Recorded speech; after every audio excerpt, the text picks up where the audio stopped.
and welcome to the Art of Being Human. We're talking about widowhood, what it's like to lose a person, how to get back on track, how to get past all of the fear and the anxiety, the anger which goes along with grief, and get back to track and kind of restore your life again. And here again, I thought that the psychologist that I've been talking to you about had such a good take on it. She worked and worked and worked and worked, Dr. Joyce Brothers, and you know, she was so angry and she was so upset and she couldn't function, and it's like that. And then you get fearful because the person that you've relied upon is no longer there. It's really the same if you lose a friend, or if you lose close friends, or if somebody's moving away, or you lose your house for some reason that's repossessed. Whatever it is, it's all the same. You go through those same kinds of emotions. But in widowhood, there's an extra element here, because most couples, they may have their disagreements, but they stay together. If they have stayed together, then they must have some kind of feeling for each other, or at least they did at one time. And then if you lose a spouse, then you're going it alone, and the person that you need most to share your thoughts and feelings with, and the person that you need most to help support you if you have any issues, to stand behind you, is no longer there, and you end up by feeling totally alone. Now, when Dr. Joyce Brothers started writing her book, she started realizing that her grief was subsiding, and I think what was happening, and what does happen, if you can express all of those feelings that you have, all of the feelings that are hard to deal with, and get them off your chest and get them on paper. You're writing poetry, you're writing a manuscript, or you're creating some music, you're writing music, or you're performing somewhere, and you get back to doing something that's creative and just getting that off your chest. Then you start to build a new reality. When you start realizing that it's all right to be alone, it's all right to do the things that your spouse did that can't do it anymore because they're not there, so you do it instead, and you gradually forge something new. You forge a new reality, and then you get to that new reality, you find it's not as bad as you think. And I know when I do funerals for people, and I still do a few here and there, I always take a little segment of time once the funeral is closing, and I don't let my funerals run on and on and on, but I take a few minutes, 3 minutes maybe, not very long. How do you know when you're healing? How can you heal from grief? Because funeral parlors, they're focused on the loss, and of course they have to be, because you have to have that closure. But then you've got to start something new. You've got to start something different. You have to do things differently than you did before. And then that causes you to have a new reality. Now with her, she wrote the book Widowed, which I brought in during one of my sessions here to show you the book.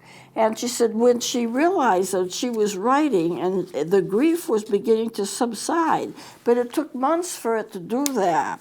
Now this is a quote kind of from her. To look at yourself is very painful, but it can be done most successfully. Now, I think that when a person is in a situation where they have to look at themselves because this new reality is upon them, or it's going to be upon them, they need to have counseling help with it. If you make decisions, it's best not to make decisions for a year, any substantive decisions, but sometimes it's impossible to wait that long. If you can't afford a mortgage because your husband's salary isn't there anymore, you may have to make some quick changes. But for that, you need to have some counseling help. But she realized as she was working on this book that her grief was beginning to subside, and she was becoming a different person, and she was becoming comfortable with herself. You know, we always define ourselves in terms of who we like and who our friends are. It can't be helped because we attach ourselves to people, and we need to attach ourselves to people. Otherwise, we're lonely all the time. But people attach themselves, and then they start defining myself. Yes, I have a wife. Yes, I have 3 children. Yes, this is true. Yes, that is true. And they look at themselves different. Usually they look at themselves, I have a husband, I'm married. And so that's part of their self-concept. That's part of who they are. Husband passes on. and then they're alone. And their vision of themselves is incomplete. Who are they? Well, I'm a person who lost a husband. I'm a person who used to be married, and all of that. So you get to define yourself according to what your relationship was with a person, but no longer is. With the people who are divorced, excuse me, they would say, I'm a person who's divorced. We define ourselves by our professions. We define ourselves according to our relationships. We usually don't define ourselves according to who we are personally. Yes, I work in such and such a store. Yes, I have a certain business. Yes, I'm married to a certain person. Yes, I have 3 kids, or whatever it is, And we define ourselves that way. Everybody seems to be attached to a person in a situation somewhere.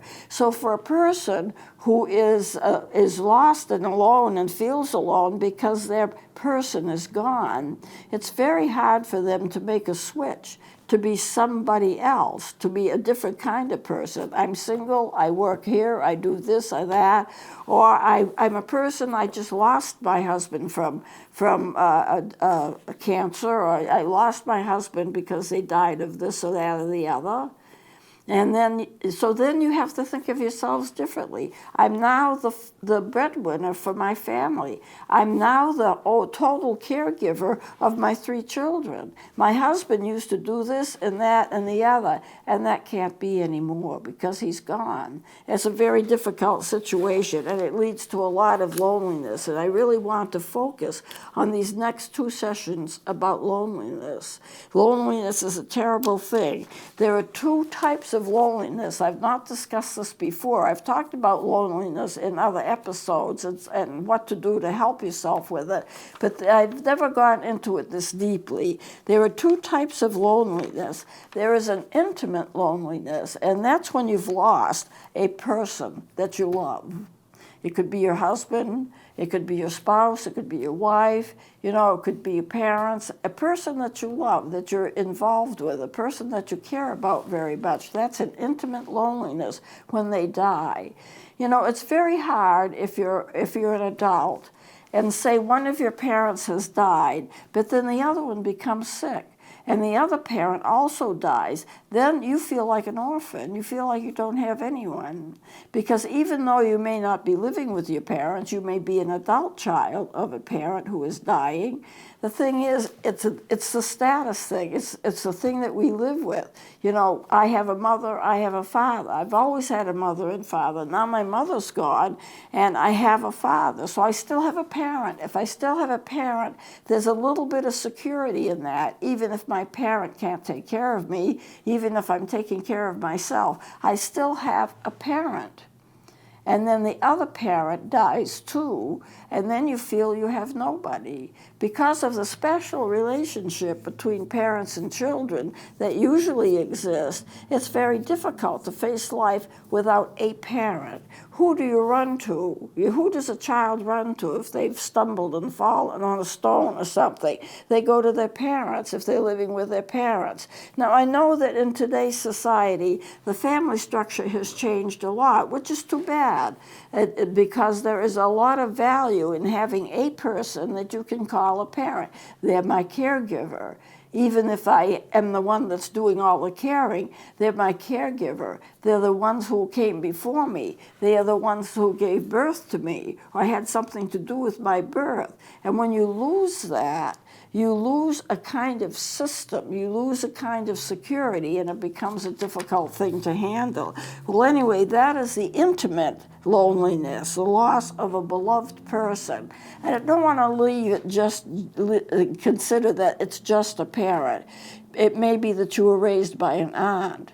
It may be that you were raised by a foster parent, but the person who was the one who raised you, who took most responsibility for you, is the one that you would consider to be your parent in an emotional sense. And to lose them is very difficult. Now, the other kind of loneliness comes from social loneliness. That's being cut off from a group that you join, or if you have close ties with friends, organizations, a certain religion, and you cut off from that, that's social loneliness. Though there are some people that have both, intimate and social loneliness, but it's very difficult to work through that loneliness as well. Where do you get your support from? Usually it's from your associations. You go to this church, you're close to that person, you visit this group, you belong to that organization. They give you support too. And the intimate ones are the ones that you would love, that you would have an intimate relationship with in terms of a family dynamic or something like that. And the social would be the organizations that you are involved with. And that's important as well, because you are defined by that. You define yourself. Yes, I belong to this. Yes, I am a Republican. No, I'm not this, I'm not that, I'm this instead. And that's very difficult to handle loneliness. Loneliness, I think, is actually more difficult to handle than depression. And why do I think that? Depression is treatable. You can still have good relationships with people and be depressed. It doesn't mean anybody's at fault, but that's just your physical condition, and you can get help with that, and you can take medication for that, and you can get therapy for that. But with loneliness, it gets worse, and I think it's because you feel like you're not linked to anything. If I'm lonely, well, who can I go to call up and say, let's get together and have a cup of coffee? No one. If I'm depressed, I still may have friends. I still can talk to my friends. I can still talk to them on the phone or whatever. I can go to meetings. I can do all kinds of things. Even if I'm depressed, it doesn't mean I feel like doing it, but I can do it. With loneliness, you don't think it's even there. It's like, there's nothing. There's nothing to me, And when you talk like that, when you think like that, there's a sense of nothingness. I'm not connected to anything. I'm not connected to friends. I don't have friends. I don't have family members that are close. And when you are lonely, and you've gone through a funeral, and you've lost somebody, people are there in the beginning to help you. They want to help you. They don't want you to be upset. They don't want you to be grief-stricken. But gradually, those sources kind of fade away. If you have children, they may be married, they may have grown up, they come to a funeral, but they go back home again. They have their own families to deal with, and they're connected. And you don't feel connected to them because they're connected to their own families. So it's like you don't have a connection. You don't see the people that you used to see. A lot of your friends have died. You can't reach out to anybody because you don't feel that anybody's there. You feel totally alone. And then you have fears that developed, and she developed a lot of fear as well. And the fear that most people have are going to be finances. And you worry, what's going to happen if something happens to my health? I don't have anyone to turn to help me with health problems. I don't have anybody to turn to in terms of financial problems. And so if you are blessed and you have a good income despite everything, then you're still going to get that fear because you're going to fear the loss. We fear the loss, even if the loss isn't going to come.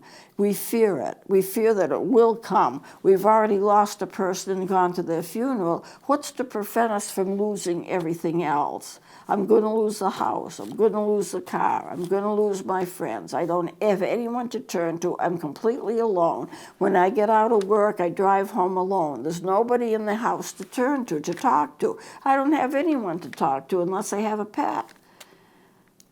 Pets become very important support systems. And so if I have a pet, I can sit down, I can have a cup of coffee. The pet can snuggle up on the couch with me if they're a dog or a cat or whatever. But that's not exactly the same thing as talking to an individual that will talk back, that'll respond to you. I can remember seeing on television where there was a flood or some kind of a bad storm, and people were going to warming shelters and just to stay until the storm was over, to get something to eat and stuff like that. And an elderly lady came in with her bulldog. And she says, it's just Hector and me. There's nobody else. She was elderly, probably her children are gone, maybe she never married, her husband was gone, if she had a husband to begin with. So it was she and her dog. Her whole social situation was she and her dog, and that was it. She seemed pleasant, she seemed happy to be there, and she had her dog with her. I don't think that pets should be removed or pets should be left behind in a situation where there's a bad storm or a flood. They should be taken. There's more emotional damage worrying about what's happening to your pet. Are they all right? Are they going to make it? Am I going to be able to find them again? I think emotionally, you are much better off having your pets with you, even though you may consider it inconvenient. It's not convenient to worry about them either. So that's what my recommendations are. And now, people can die, by the way, of a broken heart. There is such a thing as dying from a broken heart, where the heart just stops functioning when you have such deep grief and you're alone. It can happen at the same time, basically, as a funeral. It can happen minutes after the death of a loved one. It can happen hours or days. It can happen during the season where the loved one died, like the following Christmas or the following Easter, whatever it is. So people do die of a broken heart. And it's felt that if you have that loss stays with you. If you can't work that loss through, then it puts a stress on your system, and you can die the following year. Supposing somebody died in February, then the next February, if you don't have anyone to be with and you're still alone, you can die. That's the anniversary month, then you can die there. So it does happen. I don't know how much it happens, but it does happen. Now remember also that if you are busy with a professional life, that can contribute to loneliness, because you're fine when you're dealing with it. It's fun. You get a lot of rewards from that. You're busy, you're recognized, but then sometimes that's going to go away too. And then where are you? What are you doing? You're going to find that you don't have a support system unless you nurture your friends, your family if you have a family, your neighbors if you have neighbors, and you develop kind of a stable social relationship outside of what your profession is. It's very important for people who are counselors, psychiatrists, psychologists, people who are doing healthcare work, to have a solid, stable life, social life, outside of the office.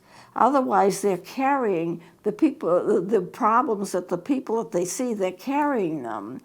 But they don't have any way to switch to another milieu. They need to switch to something else, to another type of life. They have to switch to whatever is going on with their families. You can't be a professional 24 hours a day and not take a break from it. You have to take a break from it. And so you have to depend upon other people to nurture you, and you to nurture them, that are not clients of yours, that are not your counselees, that are not your patients, and have a life of your own. It's very important, you see, that you keep your professional life and your personal life separate, and have both, and you can have a satisfying life with both, but don't mix one with the other.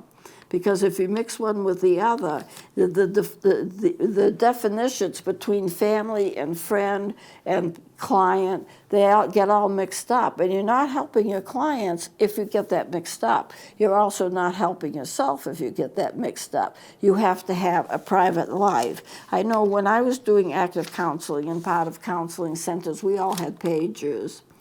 We wouldn't give out our home phones. We weren't supposed to give out our home phones. We all had pagers. And a person would call a page number, and you would get their message, and then you would call them back, probably on a phone that you didn't answer at any other time because you don't want people to have a private number because you can't mix your social and your private life. And that causes a lot of problems if you do that. So you just need to depend upon other people to help you and you to help other people that are outside of your professional relationships that will help you to go through whatever you have to go through. And as your life changes, you're able to do that. Now, after Joyce Brothers' husband died, she developed a lot of fears. And I also want to mention, and this isn't brought up very much, but sometimes people who are grief-stricken will have what she calls hallucinations. I don't know if they're hallucinations, but that's how they're defined. It is not unusual for a person who is grief-stricken to, say, go shopping or try to resume their life, and they see their loved ones walking up a street or sitting down at a restaurant or something like that. And they're so sure that it's like them that they kind of either hallucinate or maybe their brain is doing it for them and they think they see the person that is gone. You know, I have a story of a friend of mine. She was very elderly and she used to live with my mother and I. But before that happened, when she had a life with her husband died. And she went downstairs after a few days to do the laundry. And she went downstairs and she saw him sitting in a rocking chair smiling at her. And she was so frightened. She ran upstairs, and it was a long time before she ever went downstairs to do her laundry. Now, did she really see him? She did. She saw him. She knew she saw him. But under what the circumstances were. Was it for real? Did she hallucinate that she saw him and what she saw was a hallucination? Did she have a vision? I don't know. I don't know the answer to the question. But she was frightened by it because he was gone. He had just been buried a few days before, and there he was sitting down by the washing machine in the cellar of her house. So these things happen. Some people have such a sense of presence of the person who has died. When my brother died, and we all went to my sister-in-law's house after the funeral, there was a person who told me they couldn't wait to leave. They left early because they said there was such a strong sense of presence that my brother had that she was like convinced he was there, even though they had just buried him. So I don't know too much about this. I don't know if it must be something that the brain is conjuring up, or could it be that people actually do see people that have departed? And I'm not saying they do because I don't know that they do. But at the other hand, that's the sense that they have. And as long as they're having that sense, we have to deal with it in such a way that it brings health and not a disturbed feeling. It's just important that you understand that grief of the loss of a person, people grieve in different kinds of ways, and it takes a certain length of time, and that grief can be very extended and very long, but if a person can express themselves and get it off the chest, then it shortens it. There are ways to shorten it. Now we're running out of time, so I'm going to close it here, but we're going to continue with this next time. So please join me then.